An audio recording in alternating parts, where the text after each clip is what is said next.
A mom who vanished 24 years ago has just been found, alive and well.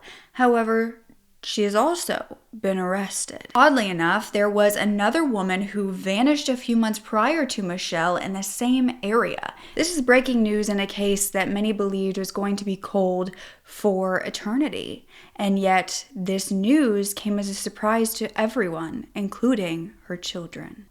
You are such a genuine gem. Thank you for clicking on my video. I am Brooke Makenna, and here we focus on the victims over the killers every single time. So if you would like to subscribe, we would love to have you here. Give this video a thumbs up and leave a nice comment down below. First, a quick thank you to our sponsor who allows me to continue telling these stories. Today, it is Free Cash. You guys know Free Cash. I talk about them all the time, and it's awesome if you were looking for a way to earn a little extra money.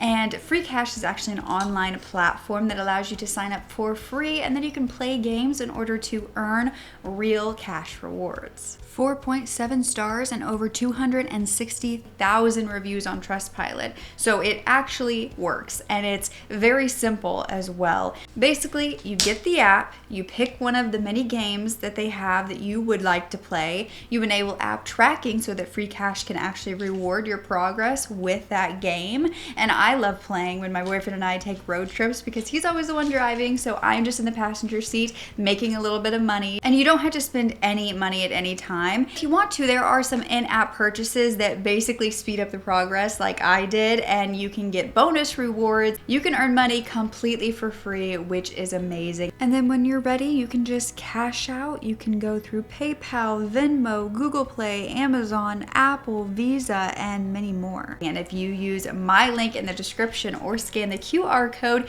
you will get a $5 bonus once you start your first offer. Now, depending on your country, the interface might look slightly different, but the functionality is the same. They have a referral code inside of the app that you personally can share with your friends to get extra money yourself. So download Free Cash for free for iOS and Android and start earning today.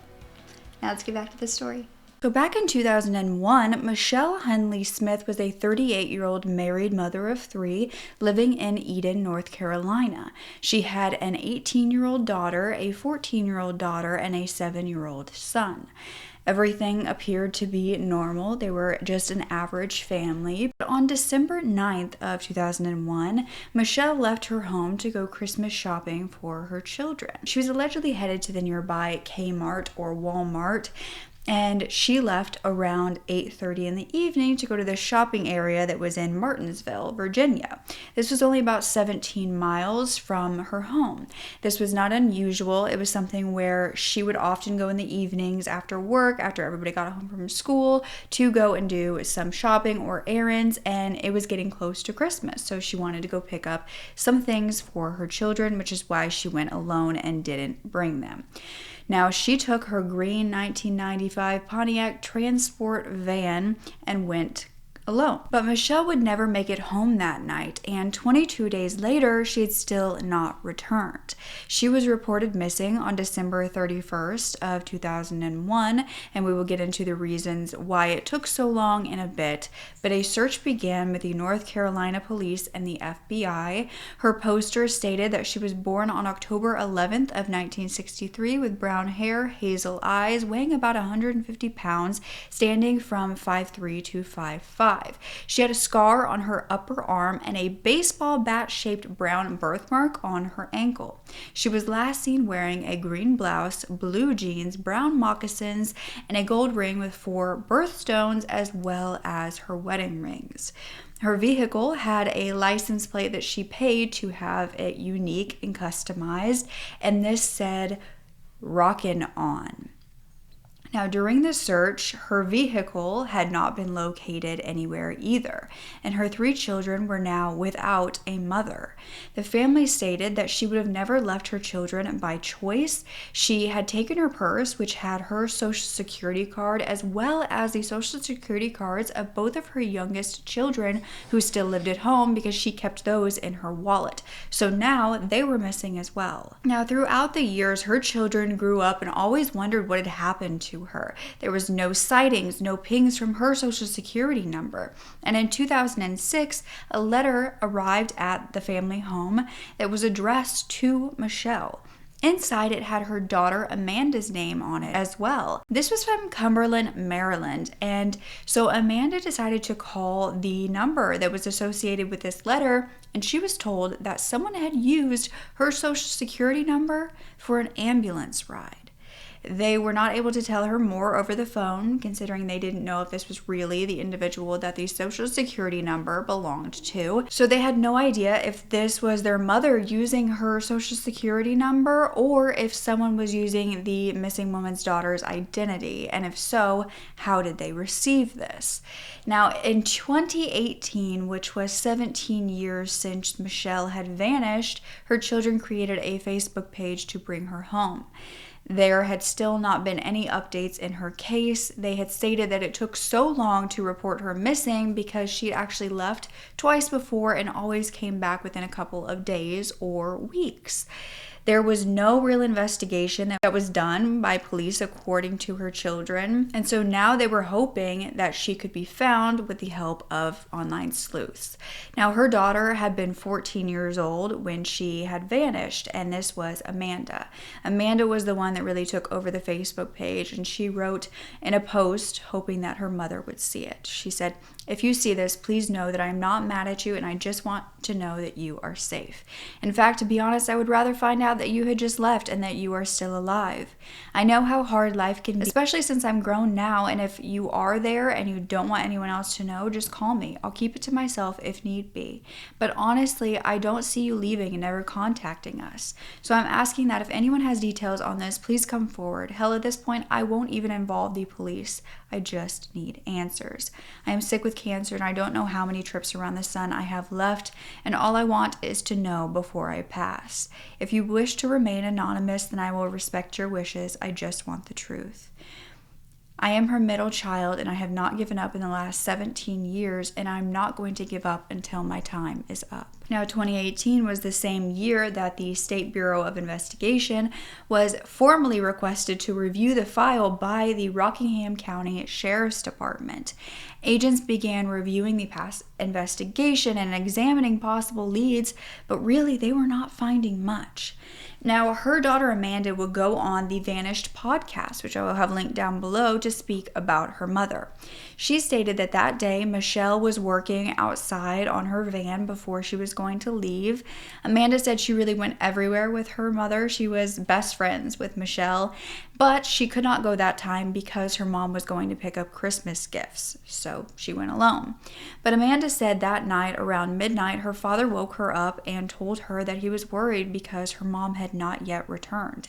She remembered her dad not letting the kids be involved with the police conversations due to the fact that they were young and he wanted to protect them.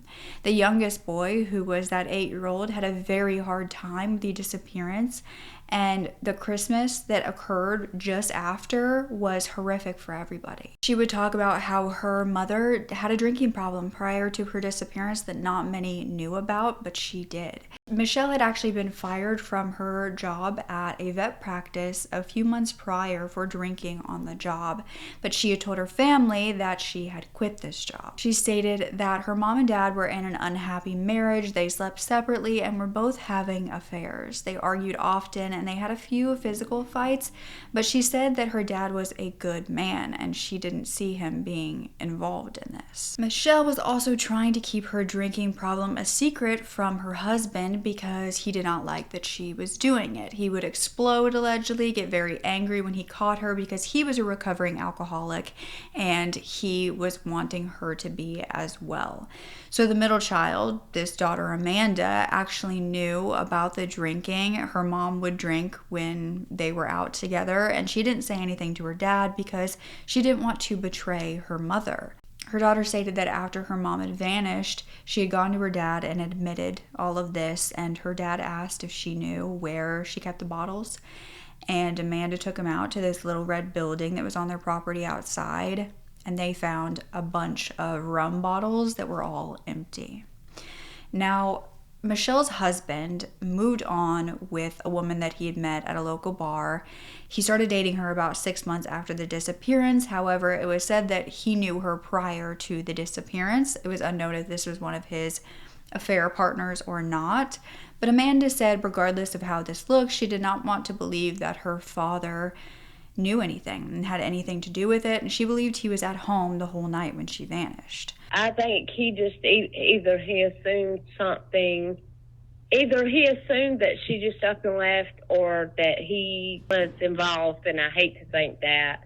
I didn't think myself that my dad was worried as the way that I was. And now that my brother's older, he hates my mom because he is convinced that my mom up and left, and he was so young at the time that he doesn't know things the way that me and my sister know them. And we've been waiting for a very long time to sit him down and explain to him everything that has went on so that he knows, because he just has hate in his heart for her, and he doesn't know everything. He doesn't know the fighting and the... I feel in my heart that there's no way that she just up and left. Even if she did, she would have came back for us kids because she loved us. Her father, on the other hand, thought Amanda knew where her mother was since they were so close. One of Amanda's theories was that possibly her mom came back late, her parents got into an argument, and maybe her dad accidentally did something. And she said that while that was one of her theories, she had many, so she didn't want to implicate her father in anything specifically because she had no evidence of that. She did say that her dad would tell the children years later that there was a note that their mother Michele had left behind before she left, saying that she loved them all but couldn't do it anymore. But they never saw this note, and after this, he refused to talk about it and never mentioned it again. But since the very beginning of the disappearance, Michelle's husband, Amanda's dad, believed that Michele had left, that she was the one usually in charge of paying all of the money for, bills and errands and all of that. And so she had access to the bank account, and he believed that she started taking little sums of money from the bank account and stashing it in order to leave them. Now, Michelle's mother hired a private investigator and pushed for DNA from their family to be entered into the database for future developments, which did end up occurring. Amanda wasn't sure what to believe had happened to her mother. And in 2020, Dateline NBC covered this case. It began to get a bit more traction, and by 2022, the YouTube channel Adventures with Purpose offered to search the waterways around Michelle's home and where she had gone that evening and possibly crashed into the water, since her vehicle had never been found either.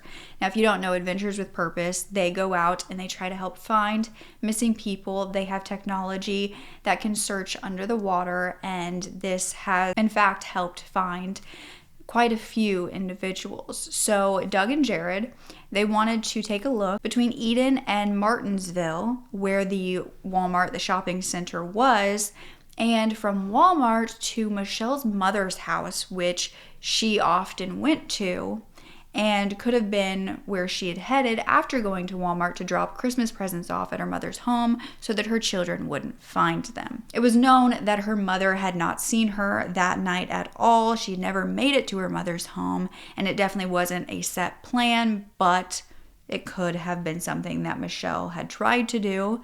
But it was unknown if she had even made it to that Walmart, the shopping center, at all. No one had seen her shopping. So Doug and Jared from Adventures with Purpose had spoken to the family a bit, and they knew that Michelle's husband, Randy, was the only one that really believed that Michele had just left that night. The other members of the family believed that something had happened to her. Decades of questions. What happened to Michele Smith? Where is she? And most importantly, why her? Michele Hundley Smith, she was driving a Pontiac Sports Trans van. License plate, rockin' on. Doug and I, we've been taking a look at a lot of the waterways that are potential accident places. So Doug and Jared would find that near Michelle's home, there were actually not large bodies of water that she could have crashed into and disappeared into. There was only small ponds, and a car wouldn't have been able to be completely submerged and not be seen. But there was a river directly behind the Walmart that they were going to search. They feared that she could have gotten distracted, lost control, driven into the river. Who knows the weather at that certain point and the state of the roads at that time. So with their sonar equipment, they searched, but they were unable to find anything in this river. While searching, though, they allegedly received information pointing to foul play in this case from different sources. They began to believe that this mother did not leave without her 3 children. They also stated that they believed they knew who did this, where it happened, and that the police probably knew about it too, but there wasn't enough evidence for an arrest. So they would go on to speak to law enforcement, who allegedly told them that off the record, they had the same assessment of the case. By 2023, Amanda wrote on the Facebook page, "Happy Mother's Day to my mom. No matter if she's dead or alive, no matter if she was unalived in an accident, murdered, or left to start a new life, she was still a wonderful mom for 14 years. She was loving and my best friend. We argued a lot because we were one and the same, and we still were also super close. And I had to grow up faster than I wanted to, but I still have really great memories with my mom." Amanda spoke about some messages that she was receiving on Facebook asking why they didn't do more and the amount of time that they took to report her missing. So she explained that, of course, her mother had left a few times before, and so they thought that she would come home. And she also mentioned that she was only 14 at the time when her mom disappeared. She did more than most 14-year-olds would have done, she believed. But as the years went on, she began to look further and dig deeper. And she became emotionally exhausted throughout these years. She would have to stop, put it off for a while, and start again. But she said that just because she doesn't dig for answers every single day does not mean that she is giving up or doesn't love and miss her mother. Also in 2023, the State Bureau of Investigation Cold Case Unit reopened the investigation determined to find Michele. But for the next 3 years, no movement occurred in this case, and her van was never seen or located either. Oddly enough, there was another woman who vanished a few months prior to Michele in the same area. This was 33-year-old Angela Whalen Hudson, who vanished in Ruffin, North Carolina, which was about 20 minutes from Eden. Angela was last seen on September 20th of 2001 by her husband, Robert Hudson, at her home. She had walked her children to the bus stop that morning, and around 10 a.m. she told Robert she needed to go somewhere. She went off on foot, and she never returned. However, like I said, she went on foot. She did not take her car, and the only place that was in walking distance in this rural home area was a small convenience store where she was not located at. And just like Michele, Angela left behind children. Now, it was found during the investigation that Angela had filed for divorce from Robert shortly before this, and the day that she vanished was meant to be her second appointment with her divorce attorney. She also had a restraining order against Robert, who was the last to see her. However, he was at their home that day because he had a workshop that was attached to their home for cabinet making and his business, and he was allowed by a judge to work there during working hours, even though there was a restraining order. Now, he was not the father to Angela's children, but he was the last to see her. Angela's purse and medication for bipolar disorder and fibromyalgia was left behind, things that she needed daily. Dinner was also found to be half prepared in the kitchen as they were going to have guests that night. Her sister began the Bring Angie Home Facebook page, and 24 years after Angela had vanished, no one knew what had happened to her, just like Michele. Angela's sister stated that their aunt took Angela to court to get a restraining order on August 18th, which was about a month before the disappearance. Now, Angela allegedly told her aunt that if anything happened to her, to get her journals because she was documenting everything her husband did to her. As Angela and her aunt were exiting the courthouse, according to her aunt, Angela's husband stated that he would be out in a month. And it was about a month to the day that she vanished. The last time Angela's sister spoke to Angela was September 14th, 6 days before she vanished. They talk about their kids, their mom, their little sister. She told her that she was divorcing her husband while crying and told her that she didn't understand why he changed so much after they got married. Angela said that he turned very violent towards her and was verbally abusive to her and the kids. Her sister told her to get away from him, and Angela said she had a restraining order, so now he had to stay away. Angela told her sister not to worry and that everything would be fine. The day she vanished on September 20th, elderly neighbors witnessed Angela walk back home from the bus stop after taking her kids there and walking down the driveway. They didn't see anyone else go up or down that driveway that day except for her husband. When her children returned home, they would ask their stepdad where she was, and he told them that she went somewhere. At this point, their aunt tried to call Angela because she was meant to come over for dinner that night, but she couldn't get a hold of her. So she went ahead and drove over to the home, and Angela's children told her that they couldn't find their mom.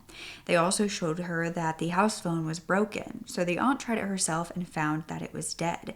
So she used her cell phone to call the police. The family claimed that the sheriff's department only glanced around the home, wrote down her information, told them that the phone line was broken, and left. But the family found that Angela's glasses and keys were on the kitchen counter and her purse was in her car. Angela also had an eye condition where she didn't go out in the sun without her dark tinted glasses, so her sister didn't believe that she would have gone anywhere without them like her husband said. So Angela's aunt took her children and the family headed to the sheriff's department to talk to them. They remembered the detectives first asking them if Angela was a Wiccan or practiced witchcraft. They confirmed this, and the detective on the case started saying that he was studying alternative religions and learned that sometimes these sadists would kidnap Wiccan and use them for a sacrifice. Due to her bipolar diagnosis, the detectives then refused to investigate, saying she just ran away. It made her sister regret informing them of that at all. So the family went back to Angela's home the next day and alleged that Angela's husband's adult son was inside, and he said his dad was out of town. Now, her aunt knew that she wanted to grab any journals that she could find after what Angela had told her, and 2 journals were actually found. One was in her room with poems, and the other one had ripped out pages. They went room from room looking for different things that they could grab, and her family alleged that as they tried to enter a sunroom off the kitchen that had this large deep freeze in it, at this point, her husband's son stopped them and said that Angela didn't have anything in there. He then proceeded to stand in front of the doorway when he would let them in any other room. So after this, the family, of course, called the detectives, who said that they would look into it, but they never heard anything back. And later, they would be told that there were no notes in the case file about these calls or this information. The family stated that Angela's husband then sold her car to Angela's best friend. However, this best friend wouldn't talk to the family or police. The friend allegedly spoke to police in 2008, but never again. By 2020, a new detective on the case tried to set up an interview with the husband's adult son, but he continued to cancel or no-show. Angela's sister feared that her husband had friends on the force at that time, which maybe was why no real investigation was done. Sister said, "From this minute on, I'm not going to let anyone stand in my way, not the Rockingham County Sheriff's Department and not the state of North Carolina. I am vowing to become the biggest thorn in their side that they have ever felt." By 2018, the FBI was involved in Angela's case, but by 2021, there were still no updates. Her sister wrote on Facebook, "Last night I sat down and I thought about all the things over the past 20 years that were not done correctly and how initial detectives at Rockingham County Sheriff's Department effed up and didn't bother to do their jobs, and how if a judge would have even had an ounce of common sense, he would have prevented this entire tragedy." 2023 was the last post to this page, but her family still have no idea what happened to her. And while some theorized that these two could be connected, there was never any evidence of this. And then only a few days back on February 19th of 2026, 24 years since Michele vanished, the Rockingham County Sheriff's Department, they received a tip from the National Crime Information Center regarding this case. She had just recently been entered into the national database, and this was believed to be why this tip was suddenly coming in. in. But the next day, Sergeant Disher and Detective Worley would head to a location in North Carolina, the same state that she had gone missing from, about 150 miles from her home in a trailer park is where they would be headed. It would be revealed by the Rockingham County Sheriff's Office that they had come in contact with Michele Hundley Smith herself. She was alive and well. However, her current whereabouts were to remain undisclosed per her request, and she asked her family not to contact her. As far as authorities knew, she hadn't been living under this new name. What was more likely was that recently she had signed up for some type of services using her real name, which alerted the authorities. But the sheriff, Sam Page, stated that on February 20th, they made contact with Michele, who was in good health. She made no allegations of foul play, stated that she left of her own accord all those years ago. She stated that she left due to ongoing domestic issues at the time. No further information was given about these issues, but no prior reports had been found from that time either. She was now 62 years old. I kind of want to go outside and scream, she's alive, she's alive. That's how Barbara Bird describes the moment she got the news. Her cousin, Michele Hundley Smith, has been found alive. The answer I got today was she was alive. Nothing else matters right at this moment. What happened all them years ago in December? What made you leave? What happened? But I would love to hear you say I'm okay. When I'm ready, I'll talk to you. 3 days later, the daughter Amanda posted on the Facebook page thanking everyone for the support. She asked for the public not to speculate, stating that her father had been looked into as a suspect since she vanished and that people acted as though that he was involved, even though she knew he wasn't. She wanted to make it clear that their marriage, Michele and Randy's, had issues just like every other marriage, but that her mom did not simply leave because of a bad marriage. She just wanted everyone to remember that her father was innocent and is a great man. She explained that upon hearing that her mother was alive, she was ecstatic, she was pissed, she was heartbroken, it was all over the map. Now, the district attorney requested a formal review to determine if Michele would face any charges and stated that there was not enough evidence to actually file charges in the disappearance, such as abandonment, which they could have gone for. However, 5 days after she was located on February 25th, Michele was arrested at her new home and taken into custody in Robeson County. Now we're here in front of this home because this is where she was arrested just 24 hours or so ago. It turned out that Michele had an outstanding warrant for her arrest. A few weeks after her December 9th disappearance on December 27th of 2001, Michele failed to appear in court for a DWI charge that she had gotten back on November 11th with Eden Police Department. Her license had been taken, and an order of arrest was then issued with a $2,000 bond.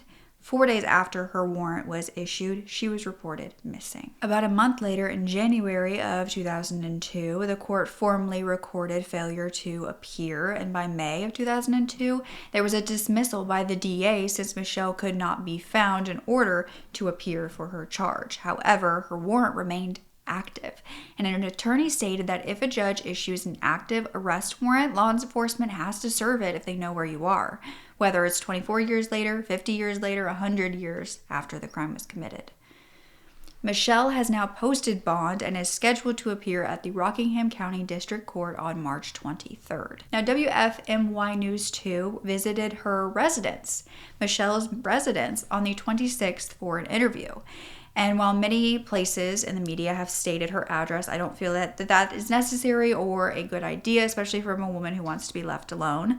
But this woman, who is believed to be Michele, answered the door and stated, "Leave my property. I am not giving any interviews. Once I ask you to leave, you must leave, or I will call the police."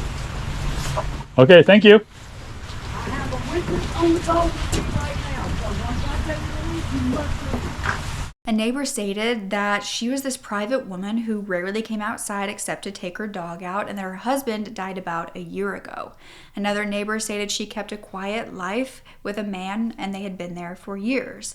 But Michele would tell people that she kept to herself because her husband had recently died and she was all alone. So she was very sad, depressed, and she just stayed inside.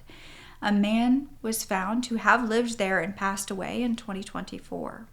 But WFMY News 2 received a message from her daughter Amanda's husband stating Amanda would like to say that her and Michele have communicated via text and asked the public to respect their privacy and let them work on the relationship. When the time is right, they will be happy to talk. Now, Amanda wrote on Facebook, will I have a relationship once more with my mom? Honestly, I can't answer that because I don't even know.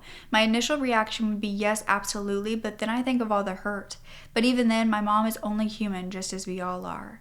They are now taking that Facebook page and using it to share other missing persons posters to reunite other families with their loved ones. Now, Michele's brothers, who are Gary and Keith, told the Daily Mail that all is forgiven, that they are looking forward to possibly reconnecting with their sister, and they wanted her to know that they were glad she is alive. They love her, they are not mad at her, and they would be in contact with her, but they understand that she does not want that and they respect that. Michele herself then came out to the media stating that her daughter is forgiving her after she had left them all behind and that she is trying to make amends with her family. When asked for a why she vanished, a why she did all this, she said, when I left the mental state I was in, I thought it was my only choice. I know that I made the news, but I honestly 100% never knew that I was loved or wanted. Then she asked the media to leave her alone. Amanda confirmed that she had forgiven her mother and is communicating with her through a third party. An ending to a story that nobody expected, and while it is incredible that this woman is alive and well, it is a bit more heartbreaking for the kids to hear that their mother did in fact decide to leave. However, we still don't know the full circumstances in which she left, and ongoing domestic issues can be something that she feared. But I cannot imagine learning that your mother was 150 miles away your entire life as you grieved her and had to grow up without one. I'm sending so much love to this family. I think we should give them privacy, and I hope that they can mend relationships and hopefully get to know each other a little bit. Forgiveness is a beautiful thing and it can truly help with your healing. We may never know as the public why or the deep, intimate thoughts and feelings of Michele when she left and throughout the years, but I hope that she does open up and give those to her children who I think deserve to hear it. We found a missing person alive, but at the same time, it cannot be celebrated in the same way due to the fact that we know that this missing person did not want to be found. But as far as the other missing woman, Angela Whalen Hudson, she remains a missing person. So anyone with information is asked to contact the Rockingham County Sheriff's Office at 336-634-3238. So could the Sheriff's Department be a reason why this missing person living 150 miles away was never found until now, and that Angela Hudson remains missing? Was her husband involved in a cover-up? Did he have friends in the police force that helped him with this? Did his adult son help him with this? Was that deep freeze ever searched? Please be respectful to the family down below. They are going through a very hard time in their lives, and just try to put yourself in their shoes of how they're feeling and give them the respect and the privacy they deserve. Do you think Michele should be charged with anything like abandonment? Do you think she should just be left alone to live the life that she wanted to live? Do you think she owes it to her children to have a relationship with them? Do you think she would have ever come home and told her family what had happened if she hadn't have been located? Thank you so much for listening. I truly appreciate you guys and all of your support. And don't forget to speak up. Your voice is powerful enough, and I love you to absolute pieces. Okay.